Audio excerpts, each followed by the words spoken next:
اور خاص طور پر رمضان میں آپ دیکھنا کئی محلوں میں جہاں تمہاری شباشی ہو رہی ہوتی ہے، رات کی رونقیں، اور اس شہر میں خاص طور پر جو چکا چوند روشنی ہے اس کو دیکھنے کے لیے بہت سارے لوگ آتے ہیں، بلکہ دوسرے ہی زیادہ آتے ہیں۔ ہو سکتا ہے کھانے پینے آتے ہوں، موج مستی بھی مقصد ہو سکتی ہے، لیکن میرے عزیزوں ان دنوں میں تمہارے اخلاق و کردار بہت اہمیت کے حامل ہوتے ہیں۔ اس وقت تم حضور پاک صلی اللہ علیہ وسلم کے ریپریزنٹیٹیو ہو، رمضان کو اس طرح سے گزار کر کے دکھاؤ کہ آج بھی ہمارے اندر اسپریچولیٹی، روحانیت کیسی ہے۔ ہم کھانے پینے کے لیے پوری رات گزارنے والے لوگ ہی نہیں ہیں، کھانا پینا تو زندگی کا ایک چھوٹا سا حصہ ہے۔ ہم آئے ہیں یہاں اپنے رب کو راضی کرنے کے لیے۔ اسلام کا یہ عظیم میسج اور اسلام کا یہ عظیم پیغام پہنچانے کا ذریعہ ہے۔ کتنے ایسے لوگ ہیں جو ہم سے رابطہ کرتے ہیں۔ میرے عزیزوں سچ بتاؤں، جو ہمارے دین میں نہیں ہے وہ پیاسے ہیں، بہت سارے لوگ، مرد حضرات بھی، عورتیں بھی، لڑکے بھی اور لڑکیاں بھی، دور دراز سے وہ کسی نہ کسی طرح سے کانٹیکٹ کرنے کی کوشش کرتے ہیں کہ ہماری روح بہت پیاسی ہے، ہماری روح بہت پیاسی ہے، اور ہم اپنی روح کی سیرابی ڈھونڈتے ڈھونڈتے عمر بتا چکے ہیں، لیکن ہم نے آپ کے بیان سنے یا پھر اسلام کی یہ ساری چیزیں دیکھی ہیں تو روح کو سکون سا نظر آتا ہے، سکون سا نظر آتا ہے۔ ان لوگوں کو جو آتما کی شانتی کہیں نہیں ملتی، میرا چیلنج ہے وہ رب ذوالجلال کے سجدے میں انہیں سارا سکون مل جائے گا، اس لیے کہ بنایا ہوا پالنہار حقیقی کا یہ جسم ہے، اللہ کا بنایا ہوا یہ جسم ہے، اور اسی نے قرآن میں یہ فرمایا الا بذکر اللہ تطمئن القلوب، آگاہ ہو جاؤ اللہ کے ذکر میں ہی تمہارے دلوں کا سکون ہے، اللہ کے ذکر میں تمہارے دلوں کا اطمینان ہے، اور یہ اطمینان کرنے کے لیے تو رمضان ہے۔ آپ دیکھنا یہاں سے اسی آدمی کا بھاگنے کا من کرتا ہے مسجد سے جس کا دل کالا ہو چکا ہوتا ہے، جس کا دل پتھر سے سخت ہو گیا ہو، وہ گن رہا ہوتا ہے، گھڑی کی سوئیاں دیکھ رہا ہوتا ہے کہ کب اٹھوں یہاں سے بھاگوں، لیکن جس کا دل اللہ سے لگ گیا ہے وہ تو ظہر کے بعد عصر کا انتظار کر رہا ہوتا ہے، کیونکہ حدیث پاک میں حضور صلی اللہ علیہ وسلم نے یہ فرمایا ہے کہ 7 لوگ ایسے ہیں جن کو قیامت کے دن بھی اللہ اپنے عرش کا سایہ عطا فرمائے گا۔ وہ 7 لوگوں میں سے ایک ایسا آدمی ہے رجل تعلق قلبہ بالمساجد، ایسا آدمی جس کا دل ہمیشہ مسجد میں لٹکا ہوا رہتا ہے۔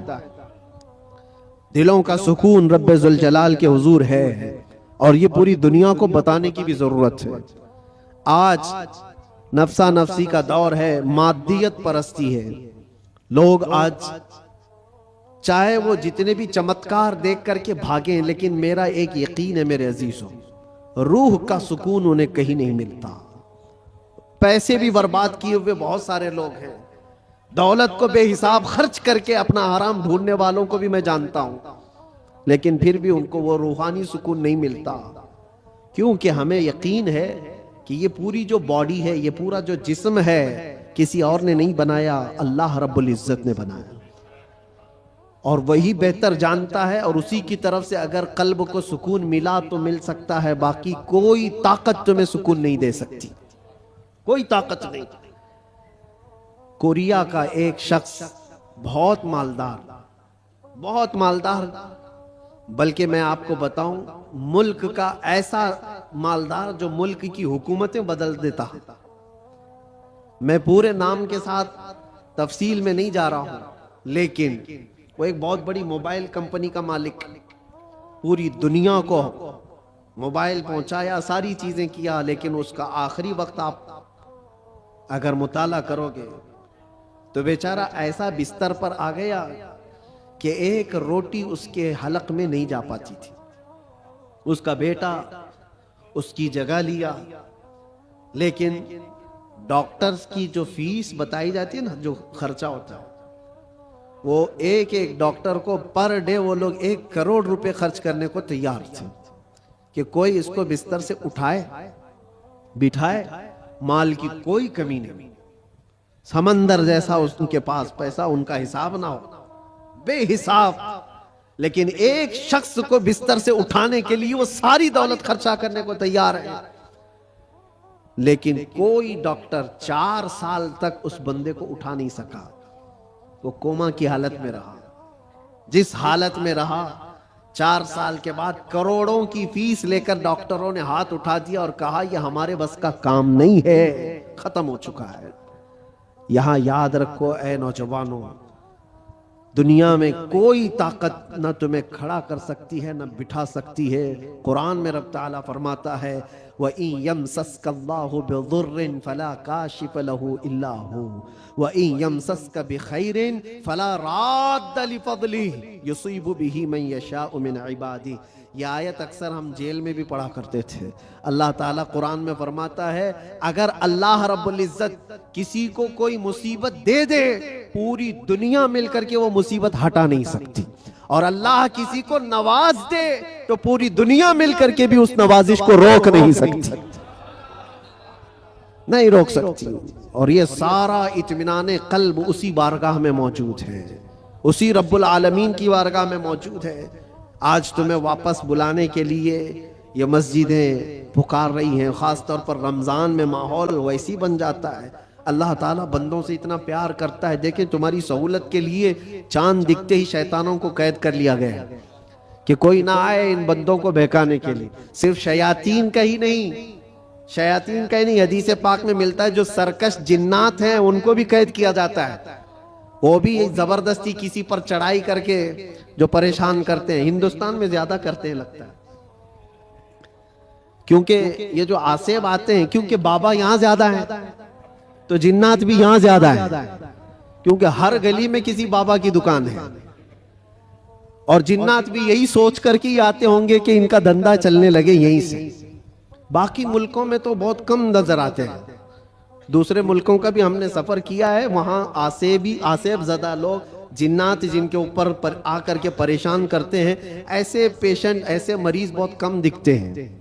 وہ مجھے ابھی تک پتہ نہیں وجہ کیا ہے کہ جنات ہندوستان میں زیادہ کیوں ہیں جو لوگوں کے اوپر چڑھتے ہیں، سوار ہوتے ہیں. خیر، اور اگر کوئی رمضان میں بھی یہ آصفی معاملات کا شکار ہو کر کے یا بیمار زدہ لگتا ہے تو مجھے نہیں لگتا کہ حقیقت میں اس پر کوئی جنات ہیں. یہ تو حدیث پاک میں ہے کہ جو سرکش جنات ہیں، چاند دکھتے ہی رمضان کے ان کو قید کر لیا جاتا ہے. پھر کیا چیز ہے تمہارے پاس جو تمہیں بہکا کر لے جائے؟ شیاطین نہیں ہے، جنات نہیں ہے، ماحول رب تعالیٰ نے سازگار کر کے دیا ہے تمہیں. تم راتیں اس کے قیام کرو، اس کے دن میں روزے رکھو، اور پھر اتنا ہی نہیں بلکہ ڈیوٹی لگا دی گئی ہو کہ روزہ رکھنا ہے، نماز پڑھنا ہے، اس پر اجر کا اتنا بڑا وعدہ کیا گیا، اتنا بڑا وعدہ کیا گیا. حدیث پاک میں ملتا ہے من قام فی رمضان ایمانا و احتسابا غفر له ما تقدم من ذنبه او کما قال رسول اللہ صلی اللہ علیہ وسلم. جس نے رمضان کی رات کو قیام کیا ایمان کے ساتھ، پیچھے جو کچھ بھی کیا تھا سب اللہ معاف فرمائے گا. جو کچھ بھی کیا ہو سب معاف کر دیا جائے گا. اس میں یہ نہیں کہا گیا ہے کہ چھوٹا بڑا الگ الگ، بلکہ جو کچھ بھی اس سے ہوا ہے اب تک اللہ معاف فرمائے گا. اتنے بڑے اجر کا وعدہ ہے. رمضان تمہیں پاک کرنے کے لیے آیا، رمضان المبارکہ تمہیں رب تعالیٰ کے قریب کرنے کے لیے آیا. روزے بھی فرض کیا رب تعالیٰ نے تو یہ فرمایا لعلکم تتقون، تم پر روزے اس لیے فرض کیے گئے کہ تمہیں تقوی آ جائے، تم پرہیزگار بن جاؤ. تو رب تبارک و تعالیٰ کا یہ حکم ہے. ہم تو مائل بکرم ہیں، کوئی سائل ہی نہیں. روز اس کی راتوں پر رب تعالیٰ ندا فرماتا ہے کوئی مجھ سے بخشش طلب کرے میں اسے معاف کروں. لیکن لوگ کہاں پر ہیں؟ بہت سارے حالات ایسے بگڑے ہوئے ہیں کہ تمہاری راتیں بخشش طلب کرنے کی تھی، تم کیرم بورڈ پہ بیٹھے ہوئے ہو، رات بھر بکرے لڑا رہے ہو، مرغے لڑا رہے ہو، چیس کھیل رہے ہو، کرکٹ کے فٹ بال کے گراؤنڈ سجائے جاتے ہیں. یہ رمضان اس کے لیے آتا ہے. افسوس ہے، میں تو کہتا ہوں ان لوگوں پر تف ہے، لعنت ہے. رمضان کو بھی انٹرٹینمنٹ کا ذریعہ بنا دیا. لوگ تو ہمارے بزرگوں میں پہلے یہ ہوتا تھا